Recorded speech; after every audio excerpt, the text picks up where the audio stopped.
నమస్తే, నేను మీ Gopi. Welcome back to our channel. ఈరోజు మనతో వచ్చరికి టీడీపీ స్పోక్స్ పర్సన్ సూర్యదేవర్లత గారు ఉన్నారు. మేడం నమస్తే. మేడం నమస్తే. మేడం, నేను మనం చూసాము ఒక ప్రముఖ ఛానల్ డిబేట్లో కేసీఆర్ గారు ఏమన్నారంటే ఒక కాంట్రవర్సీ మాట్లాడారు. అదేంటంటే మరలా ఖచ్చితంగా ఆంధ్రప్రదేశ్లో జగన్ గారి ప్రభుత్వం స్థాపిస్తారని చెప్తున్నారు. దాని మీద మీరు ఏమంటారు? అంటే ఆయన ఆలోచన, ఆయన శిష్యుడైన జగన్మోహన్ రెడ్డి ఆయనే గెలుస్తాడనేది ఒక ఊహల్లో ఉన్నట్టే అనిపిస్తుంది. ఎందుకంటే అక్కడ అన్నిటికీ లాస్ట్ టైం అన్నీ ఇక్కడ నుంచి ఫైనాన్షియల్గా కానివ్వండి అన్ని రకాల సహాయాలు చేశాడు. ఎందుకంటే బాబు గారికి రిటర్న్ గిఫ్ట్ ఇచ్చాను నేను అని చెప్పి అన్నాడు. సో అదంతా ఎవరు మర్చిపోకుండా మన తెలంగాణలో కూడా అదే రిటర్న్ గిఫ్ట్ ఇవ్వాలనే ఉద్దేశంతోనే ప్రజలందరూ కూడా ఇక్కడ కూడా రిటర్న్ గిఫ్ట్ ఇవ్వడం జరిగింది కేసీఆర్కి. సో ఆంధ్రాకి ఇచ్చినప్పుడు తెలంగాణకు కూడా ఇవ్వాలి కదా, సో అందుకనే ఇచ్చారు.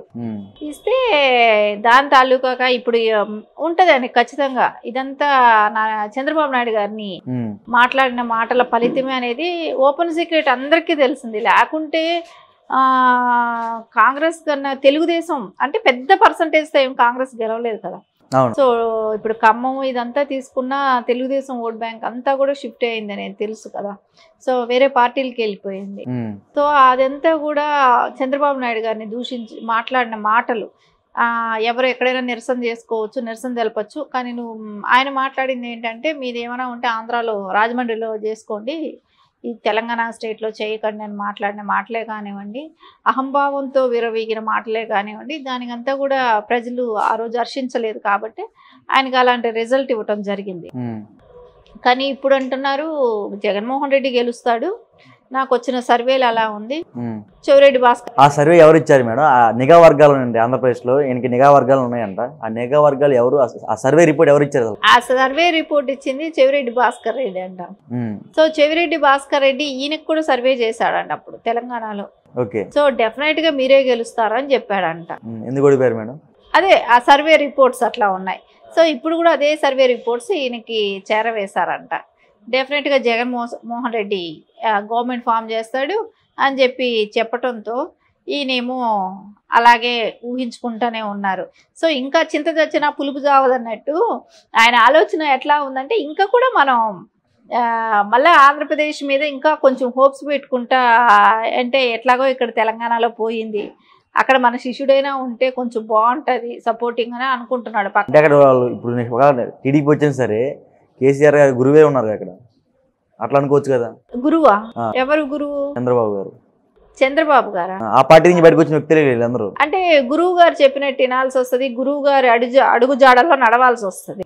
సో ఆయన ఎప్పుడు గురువు గారి అడుగు జాడల్లో నడవకుండా పోబట్టే ఆయన భాష, మాట, పద్ధతి వేరే అయిపోయింది. సో అందుకే పార్టీ నుంచి బయట వచ్చేసాడు. ఆయన ఒక శిష్యుని తయారు చేశాడు కాబట్టి ఈయనకన్నా డబుల్ ఉండాలి ఆ శిష్యుడు. అంటే ఇప్పుడు తెలంగాణలో 2 సార్లు కేసీఆర్ గారు గెలిచారు, ఆంధ్రాలో కూడా జగన్ గారు 2 సార్లు గెలిచే అవకాశాలు ఉంటాయి మేడం? ఖచ్చితంగా లేదు, అవకాశమే లేదు. ఆలోచనే పెట్టుకోకండి ఎవరు కూడా, అది అవకాశం కూడా లేని విషయం. ఎందుకంటే ప్రభుత్వ వ్యతిరేకం అనేది ఎక్కువ ఉంది అక్కడ. ఎందుకంటే రాజధాని లేని రాష్ట్రం అయ్యింది, ఎక్కడా డెవలప్ లేదు.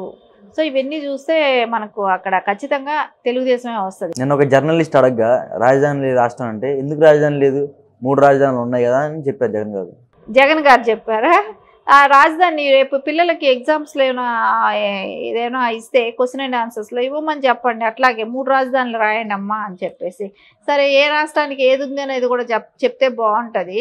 ఇంకా ఆయన కర్నూలులో ఇల్లు కట్టుకోలేదు కాబట్టి అప్పుడు 3 ఇల్లులు ఉండాలి మేడం. అప్పుడు 3 ఇల్లులు అదే కడతాడు. అదే ఇప్పుడైతే 2 కట్టేసుకున్నాడు, 2 రాజధానులన్నీ 2 చోట్ల కట్టాడు. ఇంకా కర్నూలులో 1 కట్టాలి, అది మెయిన్. ఎందుకంటే కోర్టులకు వెళ్తూ ఉండాలి కదా. సో కర్నూలు అనేది ఖచ్చితంగా కావాలి ఆయనకి. కోర్టుకు పక్కనే ఇల్లు ఉంటే కొంచెం కన్వీనియంట్గా ఉంటుంది, కొంచెం పరదాలు కట్టుకొని వెళ్ళటానికి కూడా కన్వీనియంట్ ఉంటుంది. కాబట్టి ఖచ్చితంగా అక్కడ ఒక ఇల్లు కూడా ఉండాల్సిన అవసరం ఉంటుంది ఆయన ఉద్దేశంలో. అయితే అనవసరమైన ఆయన గురించి ఈ డిస్కషన్స్ మాట్లాడి కూడా ఎవరికైనా ప్రజలకు కూడా విసుగొచ్చేటట్టుంది. ఎవడైనా అంటాడా ఇంకా కూడా 3 రాజధానులని? ప్రజలందరూ కూడా చీకొడుతున్నారు, అయిపోయింది, ఆపద్ధర్మ సీఎంగా ఉన్నాడు.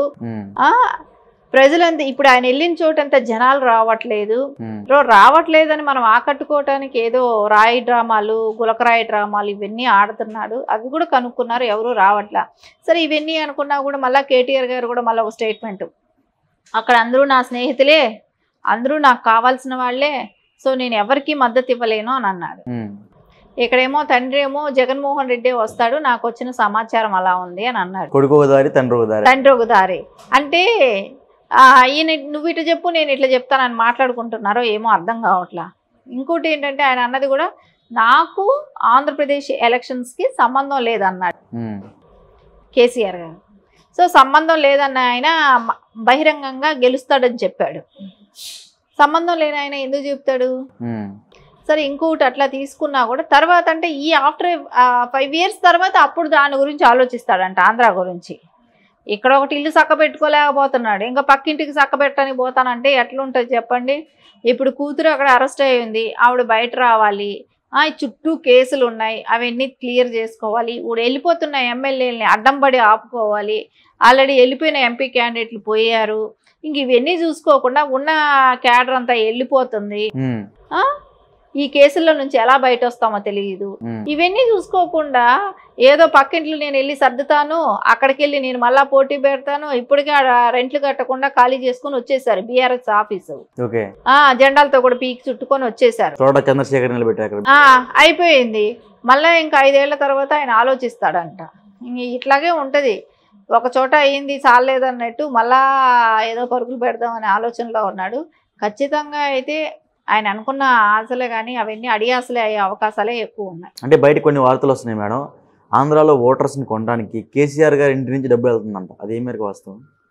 ఖచ్చితంగా వెళ్ళొచ్చు, ఎందుకంటే లాస్ట్ టైం కూడా ఫండ్స్ పంపించాడుగా. లాస్ట్ టైం చేసిందే అది కదా. ఇక్కడ దోచినది దాచినది ఆయన ఇక్కడ దాచుకొని ఉండొచ్చు, కాబట్టి ఖచ్చితంగా అలాంటి అవకాశాలు కనపడదనే ఉంటాయి. లాస్ట్ టైం ఫండ్స్ అంతా ఇక్కడ నుంచే వెళ్ళింది, ఆయనకు ఆర్థికంగా మొత్తం సహాయం చేశాడు, సో బాబు గారిని ఓడించాలనే ఉద్దేశంతో. ఇప్పుడు కూడా అలాంటి అవకాశం చేసే అవకాశం ఉంటుంది, లేకుండా ఏమీ ఉండే అవకాశం లేదు. కానీ ప్రజలు ఇప్పుడు యాక్టివ్గా ఉన్నారు, వాళ్ళకంటే డెవలప్ అనేది ఇంపార్టెంట్ కాబట్టి సో ఇలాంటి వాళ్ళని వాళ్ళే తరిమి కొట్టే రోజులు కూడా దగ్గరలోనే ఉన్నాయి. ఓకే, ఈ డబ్బే నేను పంపిస్తున్నా కాబట్టి సో ఖచ్చితంగా జగన్మోహన్ రెడ్డి గారు గెలుస్తారు అని ఆయన భావించుకుంటానంటారా? ఇప్పుడు నీ దగ్గర నేను డబ్బు తీసుకోవాలంటే నేను గెలుస్తానో నేను మళ్ళీ ఇస్తానో ఏదో ఒకటి చెప్పాలి కదా. నేను అప్పుగా తీసుకుంటున్నానో లేకుంటే నాకు నేనే మళ్ళీ సీఎం అవుతాను, మళ్ళీ నీకు నేను ఫండ్స్ ఇస్తాను, రేపొద్దున నువ్వు సీఎం అవడానికి ఇస్తాను, నువ్వు ఇప్పుడు నాకు పెట్టి అన్నట్టు ఉంటుంది. సో డబ్బు తీసుకునేటప్పుడు ఏం చెప్తారు, సర్వేలు చేసుకున్నా నేనే గెలిచిపోతానని చెప్పుకుంటారు. అది ఈయన నమ్మాడంటే అది ఆయన ఇది. లేకుండా ఉంటే మౌత్ పబ్లిసిటీ ఇచ్చి అమ్మో కేసీఆర్ సర్వే చేయించుకున్నాడంట ఆయన వస్తుందని చెప్పి పబ్లిసిటీ ఇచ్చుకోవటానికి మాట్లాడుతున్న మాటలేమో ఇవన్నీ. సో ఎప్పుడు మీడియా ముందుకు వచ్చి గత 10 ఏళ్ళుగా కూడా ఏ రోజు ఆయన వచ్చి ఇంటర్వ్యూలు ఇచ్చిన ఇది లేదు ఎప్పుడు కూడా. సో అలాంటి ఆయన ఇప్పుడు వచ్చి ఇచ్చాడంటే దాని అర్థం ఏంటి? అదే స్పష్టంగా ఏదో ఒకటి ఆయన పబ్లిక్కి జగన్మోహన్ రెడ్డి గెలుస్తున్నాడు అనే మెసేజ్ తీసుకెళ్లాలనే ఆలోచనతో వచ్చినట్టే కనపడుతున్నాడు. కానీ ఖచ్చితంగా అది కాదనేది అక్కడ ఏపీలో తిరిగే ప్రజలకు తెలుస్తుంది, అక్కడ బాధలు పడే ప్రజలకు తెలుస్తుంది. ఈయనకేం తెలుస్తుంది? ఇక్కడ ఫామ్ హౌస్లో కూర్చోండి ఆయనకి తెలియదు కదా. అక్కడ బాధలు పడే వాళ్ళకి అందరికీ తెలుసు, ఓటర్స్కి అందరూ కష్టపడుతున్నారు కాబట్టి వాళ్ళు ఖచ్చితంగా అయితే జగన్మోహన్ రెడ్డిని అయితే ఓడిచ్చేది ఖాయం. Okay madam, thank you madam. Thank you.